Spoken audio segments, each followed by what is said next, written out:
Parliamo adesso di Luca Zaia. L'alluvione delle scorse settimane ha provocato 1,5 miliardi di danni, così il presidente del Veneto che assicura le formalità per ottenere gli aiuti saranno minime per i cittadini. Vediamo.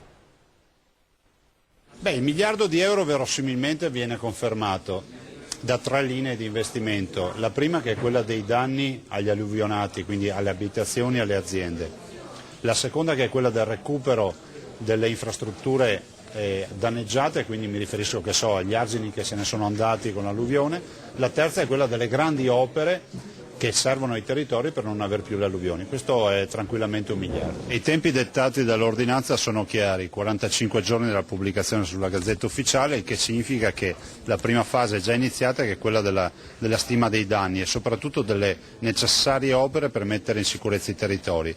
Daremo ai cittadini un vademecum molto chiaro e comprensibile rispetto alle formalità da adottare, che saranno veramente minimali.